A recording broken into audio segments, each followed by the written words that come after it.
کہ تیرے آزاد بندوں کی نہ یہ دنیا نہ وہ دنیا، یہاں مرنے کی پابندی وہاں جینے کی پابندی، یہ اشعار ٹیپو سلطان سے انسپائرڈ ہے.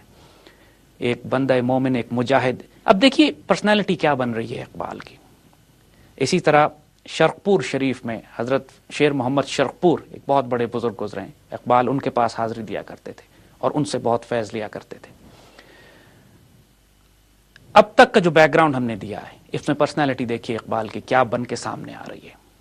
روحانیت، حضور صلی اللہ علیہ وآلہ وسلم سے عشق اور تعلق اور محبت، قرآن سے نسبت، قرآن سمجھنے کی حقیقت، رزق حلال، اساتذہ کا ادب، یہ سب گھر سے مل رہا ہے ان کو. والدین غیر معمولی، صاحب کشف و کرامت، فقیر درویش. والدہ اس مثال کی کہ ان کی مثال دینا ممکن نہ ہو.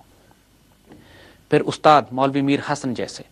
پھر روحانی فیض جن بزرگوں سے اقبال لے رہے ہیں، جلال الدین رومی، مجدد الفسانی، حضرت نظام الدین اولیاء. مگر ساتھ ساتھ ان کے وجود میں ایک شاہین بستا ہے جو ٹیپو سلطان پہ جا کے ٹھہرتا ہے، جو ٹیپو سلطان سے انسپریشن لینا شروع کرتے ہیں.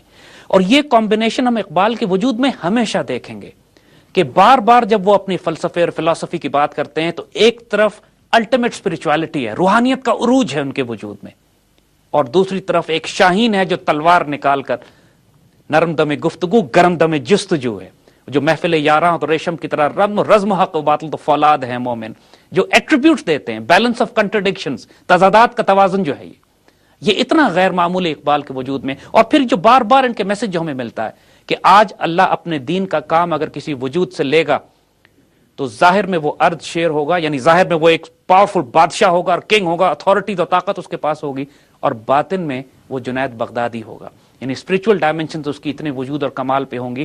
تو یہ کئی چشمے ہم دیکھتے ہیں کہ جن سے اقبال اپنے آپ کو فیض حاصل کر رہے ہیں. اسی طرح اقبال کے انگریز استاد جو بعد میں ان کے دوست بن گئے اور ایک طویل عرصہ اقبال کے ساتھ ان کا تعلق رہا، پروفیسر آرنلڈ، جنہوں نے لاہور میں بھی اقبال کو تربیت دی، پڑھائی کی تعلیم سکھائی. اور آرنلڈ اقبال کے بارے میں کہتے ہیں کہ اقبال جیسا شاگرد کسی کو مل جائے تو استاد محقق بن جاتا ہے اور محقق محقق تر بن جاتا ہے. اور دونوں استاد شاگرد میں محبت اور دوستی کا ایسا گہرا رشتہ قائم ہو گیا کہ اقبال ساری عمر پروفیسر آرنلڈ کے ساتھ ایک روحانی تعلق رکھتے رہے. انگلینڈ بھی جب گئے ہیں اقبال تو وہاں بھی آرنلڈ نے ان کو بہت عزت اور مقام. وہ ایک اچھا انگریز تھا، ایک روحانی انگریز تھا، اس کے اندر وہ خرابیاں نہیں تھیں جو اس دور کے عام امپیریل یا ظالمانہ قسم کے اس مغربی معاشرے میں ہوتی ہیں. اور اقبال کا ایک روحانی تعلق ان سے بنا.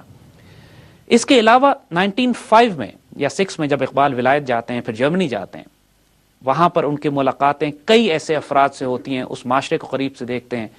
اس میں عطیہ فیضی کا کیریکٹر ہمیں نظر آتا ہے، وجود نظر آتا ہے، جن کا اقبال کے ساتھ ایک طویل عرصہ ایک بہت مؤدب خط و کتابت رہی اور ان کا تعلق آپس میں قائم رہا کہ جو اقبال کے لیے ایک اچھے مشیر کی حیثیت رہی. پھر اساتذہ کچھ ایسے تھے جرمنی میں، خاص طور پہ جرمنی کے ماحول نے، کہ جہاں پہ انہوں نے ویسٹرن فلسفی کو بہت قریب سے دیکھا، جہاں انہوں نے مغربی تہذیب کو بہت قریب سے دیکھا، ان میں گہرائی پیدا ہوئی. اقبال نے اس پورے معاشرے کو بہت قریب سے دیکھا، پورے معاشرے کا سفر کیا، اس کی تہذیب و تمدن کو، لیکن اپنے آپ کو انتہائی پاکیزہ انداز میں بچا کے رکھا.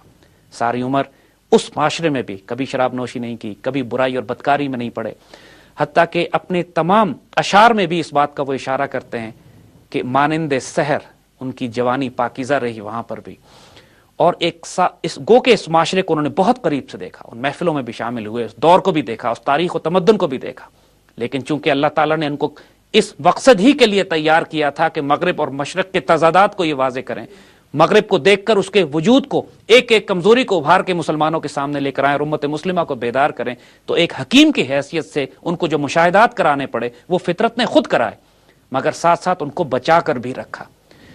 اقبال کی تربیت میں صاف نظر آتا ہے کہ تقدیر کنسپائر کر رہی ہے، فطرت لالے کی ہنا بندی خود کر رہی ہوتی ہے. اقبال کے وجود میں جو روحانیت داخل کر دی گئی، جو دنیا کا ایکسپوجر ان کو دیا گیا، جس میں ان کے ظاہری سفر بھی شامل ہیں اور ان کے روحانی سفر بھی شامل ہیں، جو ان کے ظاہری تعلقات بھی افراد سے ہیں وہ بھی شامل ہیں، اور ان کی جو اسپرچول ڈائمنشن کے ریلیشن شپ ان بزرگوں سے ہیں جو پہلے گزر کے جا چکے ہیں، ان سب کا ایک غیر معمولی امتزاج آپ کو ملتا ہے. آج بھی اگر کوئی شخص اقبال کے میسج کو لینا چاہتا ہے تو اس کو یہ بیلنس کرنا پڑے گا، ان تضادات کو توازن میں لانا پڑے گا. ہماری مسلمان تحریکوں کو، ہماری جماعتوں کو، ہمارے ان افراد کو جو دین کے لیے کوئی کام کرنا چاہتے ہیں، اگر وہ روحانی ڈائمنشن کو چھوڑ کر صرف فزیکل ڈائمنشن پر کام کریں گے تو یہ ایسی ہے کہ جیسے ایک جہاز ایک پر سے اڑنے کی کوشش کرے، دقت ہو جاتی ہے۔ اس بات کے باوجود کہ اقبال بنیادی طور پر ایک تھنکر، ایک فلاسفر، ایک آئیڈیالوگ تھے، لیکن اپنے وجود میں بہت بڑے مجاہد بھی تھے۔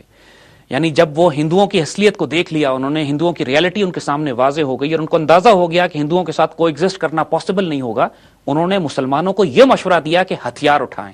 انہوں نے مسلمانوں کو ہتھیار کیری کرنے کا حکم دیا کہ اپنی حفاظت کے لیے، تمہیں عزت اور آبرو کی حفاظت کے لیے اگر جارحانہ اقدام کرنا پڑے تو وہ بھی اختیار کرو۔ اپنی زندگی کے آخری عمر میں علامہ اقبال خواہش رکھتے تھے، اپنے دوستوں سے ذکر کیا کہ میں جہاد بالسیف کرنا چاہتا ہوں، تلوار سے جہاد کرنا چاہتا ہوں، اور حج کی خواہش تھی ان کی۔ حج نہیں کر سکے تھے اقبال۔ ان کے دوستوں نے کئی دفعہ ان سے کہا کہ آپ مدینہ کیوں نہیں چلے جاتے، یورپ جاتے ہیں، سفر کرتے ہیں۔ یہ بھی ایک عجیب روحانی کیفیت، اقبال کی کیفیت دیکھے، سنتے ہی رونے لگتے تھے اس بات پر کہ میں اس قابل ہوں کہ میں حضور کے پاس جا سکوں، مجھے شرم آتی ہے ان کے پاس جاتے ہوئے۔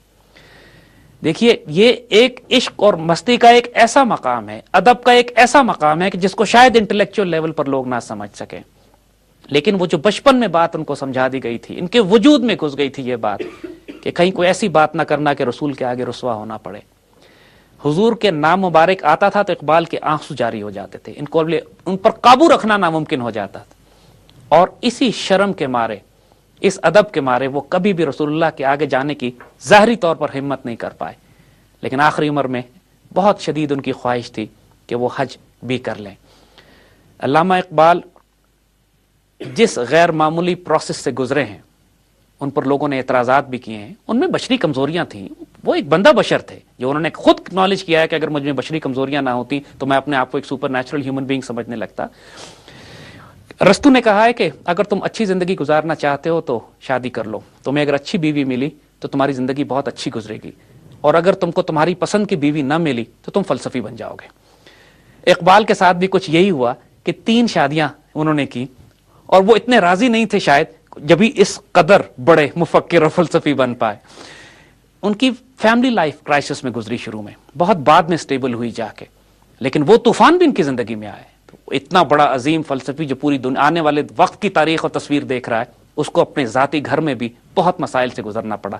تو یہ اس بات کہ وہ بندہ بشر تھے، دقتیں تھیں، پریشانیاں تھیں، لیکن اس کے باوجود ان کا ویژن، ان کی سوچ، ان کی فکر وہ تھی کہ جس نے اقبال کو اقبال پر اسرار بنایا، اور ان کے پیغام کو اسلام کے اقبال کا پیغام بنایا، اور آنے والے وقتوں کے لیے، آنے والی نسلوں کے لیے شان، عزت اور غیرت کا وہ پیغام دیا جو آج بھی جاری ہے اور انشاءاللہ کل امت کے احیاء کا بنیاد بنے گا۔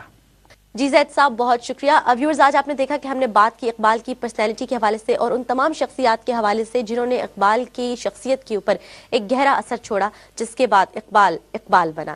انشاءاللہ اگلے پروگرامز کے اندر ہم اقبال کی پرسنالٹی کے اوپر مزید پہلوؤں سے آپ کو آگاہ کرتے رہیں گے۔ تب تک کے لیے اجازت دیجیے، اللہ حافظ۔